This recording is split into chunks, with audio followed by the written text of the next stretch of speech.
Salut les loulous! Aujourd'hui, j'ai une nouvelle histoire pour toi. Mais avant de commencer, dis-moi, est-ce que tu as déjà eu un nouveau voisin? Eh bien ce soir, je vais te raconter une histoire sur Elias, un garçon curieux qui voulait percer le mystère de son nouveau voisin. Allez, installe-toi confortablement, car cette histoire va t'emmener à la découverte d'une amitié inattendue. Le nouveau voisin. Dans une petite rue tranquille, un garçon nommé Elias vivait une vie paisible, entouré de ses amis avec qui il jouait chaque jour. Cependant, un jour, un camion de déménagement se gara devant la maison voisine, longtemps restée vide. Un nouveau garçon venait d'emménager avec sa famille, mais il restait étrangement invisible. Elias avait bien essayé de l'apercevoir en jouant dans la rue, mais le garçon ne sortait jamais. Pourtant, chaque nuit, Elias remarquait une étrange lueur bleue qui brillait derrière les rideaux de la fenêtre du nouvel arrivant. Peut-être que c'est un vampire ou un sorcier, chuchota Lorraine, l'amie d'Elias. Ou alors, un extraterrestre, ajouta Yasmine, les yeux écarquillés. Mais Elias n'était pas convaincu. Curieux et déterminé à percer le mystère, il décida de découvrir la vérité. Un soir, alors que la lueur bleue brillait à nouveau, Elias se faufila discrètement dans le jardin du voisin. Il grimpa sur un arbre pour mieux voir à travers la fenêtre. À sa grande surprise, il vit un garçon de son âge penché sur une table couverte de petites pièces en bois et de peinture. Le garçon semblait totalement absorbé par ce qu'il faisait, et Elias réalisa que la lumière bleue provenait d'une petite lampe spéciale qu'il utilisait pour son travail minutieux. Le lendemain, après l'école, Elias prit son courage à deux mains et alla frapper à la porte du nouveau voisin. La porte s'ouvrit doucement et le garçon apparut, l'air surpris. « Salut, je m'appelle Elias. Je t'ai vu par la fenêtre hier soir. Qu'est-ce que tu fabriquais ?» Le garçon, un peu timide, hésita avant de répondre. « Je m'appelle Ronel. Je construis des maquettes. Mais je ne suis pas très doué pour jouer avec les autres, » dit-il d'une voix basse. Elias sourit largement. « Pas de souci. On peut faire connaissance en construisant des choses ensemble. Tu veux me montrer tes maquettes ?» Ronel hocha timidement la tête et fit entrer Elias dans sa chambre. À l'intérieur, Elias resta bouche bée. Des maquettes extraordinaires de châteaux, de navires et même de petites villes miniatures étaient disposées un peu partout. « Waouh !» s'exclama Elias.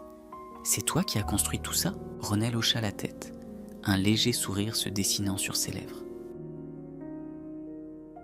À mesure qu'ils passaient du temps ensemble, Elias et Ronel devinrent de bons amis. Ronel apprit à Elias comment assembler des maquettes, et en échange, Elias apprit à Ronel à être plus à l'aise avec les autres.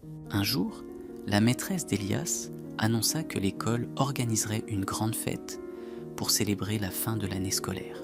Chaque classe devait présenter un projet créatif, et Elias eut une idée géniale. « Ronel, tu voudrais m'aider à construire la plus grande maquette pour la fête de l'école ?» Les yeux de Ronel s'illuminèrent d'excitation.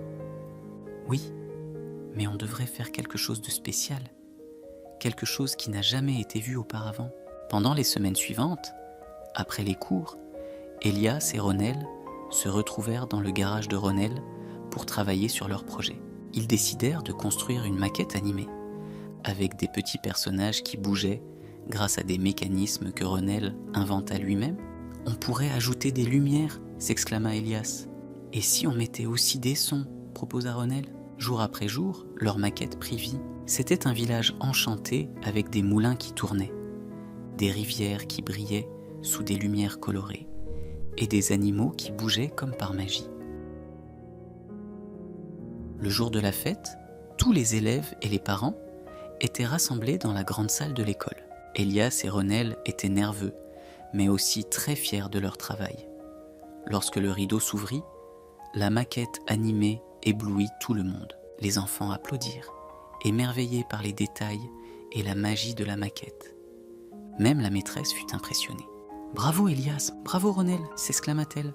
« C'est le projet le plus créatif que nous ayons jamais vu. » Mais pour Ronel, la plus grande récompense fut de voir combien de nouveaux amis il s'était fait grâce à son talent et au soutien d'Elias. Le garçon timide qui restait autrefois enfermé dans sa chambre, était désormais entouré de sourires et d'encouragement.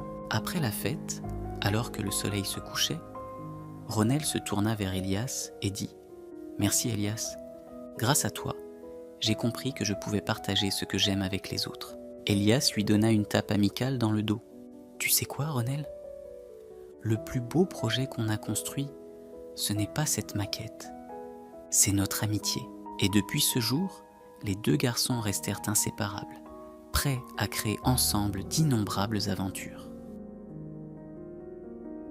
Et voilà, l'histoire du nouveau voisin est terminée. J'espère qu'elle t'aura plu. Et toi ? Si tu avais un voisin comme Ronelle, que feriez-vous ensemble ? Allez, je te souhaite une bonne nuit. Et à très bientôt pour une nouvelle aventure avec Doudou Dodo.